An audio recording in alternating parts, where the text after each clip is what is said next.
स्वागत है। ब्रेक के बाद अब जेएनयू छात्र संघ चुनाव से जुड़ी खबर। जेएनयू छात्र संघ चुनाव में बेअसर रहा मोदी की लहर।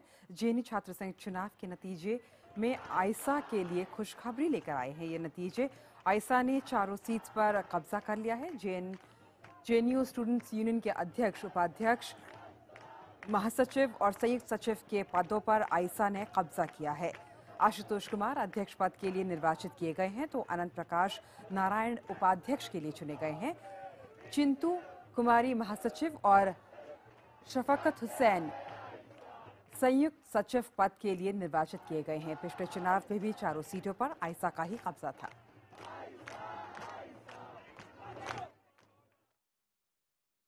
और अब खबर आपके शहर से,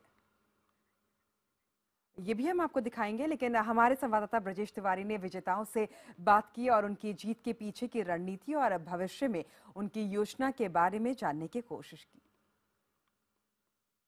एक बार फिर आयसा ने चारों सीटों पर कब्जा कर लिया है। इस वक्त हमारे साथ जो जीते हुए कैंडिडेट हैं, आशुतोष अध्यक्ष बने हैं। आशुतोष, सबसे पहला रिएक्शन, क्या इस बार उम्मीद थी कि चारों सीटें फिर से आएंगी? निश्चित तौर पे हमें छात्र समुदाय पे पूरा भरोसा था और जिस तरीके से पिछले यूनियन में हम लोग को मैंडेट मिला था उसको लीड करने का, हमें इस बात का बेहद गर्व है कि 365 दिन 24 घंटे 1-1 मिनट हम उनके सवाल पे, इस कैंपस को डेमोक्रेटिक और इंक्लूसिव बनाने के सवाल पे उनके साथ कंधे से कंधा मिलाकर हम लोग कलेक्टिव स्ट्रगल किए। फोर्थ ईयर प्रोग्राम को दिल्ली यूनिवर्सिटी में खत्म कराने में आयसा ने एक महत्वपूर्ण भूमिका निभाई।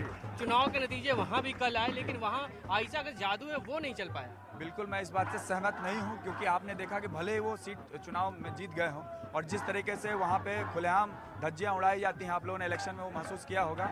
और लेकिन हमारा जो वोट परसेंटेज है पिछले से दुगना से भी ज़्यादा हुआ। आप सारे सीटों पर आप देख सकते हैं। चुनाव भले ही वो जीत गए हों अपने मनी मसल पावर पे, लेकिन ये बात है कि वहाँ भी उनको करारा जवाब मिला और सारी धमक पूरे देश में इस बात गूंजी है कि एबीवीपी को चैलेंज करने वाला कोई एक फोर्स है वहाँ पे, तो आयसा। छात्र संघ की हम बात करें, छात्रों को लेकर क्या प्राथमिकता रहेगी? देखिए, हम लोग छात्र राजनीति को कभी भी बाहर की राजनीति से अलग नहीं मानते हैं। रही यहाँ के छात्रों की बात, हॉस्टल का सवाल है, वाईफाई का सवाल है, जीआरसी के गठन का सवाल है, ढेर सारे ऐसे, मैं एक वर्ड बोल रहा हूँ, एजुकेशन के डेमोक्रेटाइजेशन के लिए जो भी जरूर करना होगा हम यूनियन के बतौर करेंगे। और बाहर की जो लड़ाइयाँ हैं, जो चीज़ों को डिकंसेप्चुअलाइज करके देखा जाता है, हम नहीं देखते हैं। अगर हॉस्टल के सवाल पे बात हो रही है तो हमें ये इंश्योर कराना होगा कि शिक्षा पे बजट बढ़े, और शिक्षा पे बजट बढ़वाने के लिए हमें बाहर जाकर मोदी गवर्नमेंट के खिलाफ भी प्रोटेस्ट करना है, तो हम करेंगे। छात्र संगठन एक हुए थे, उससे कुछ नुकसान हुआ? आपको लगता है कुछ नुकसान भी हुआ है? नहीं, नुकसान तो जनरल नहीं हुआ है, बट ये है कि ठीक एक वेरिएशन थोड़ा सा आया है एज कम्पेयर टू पिछले साल में।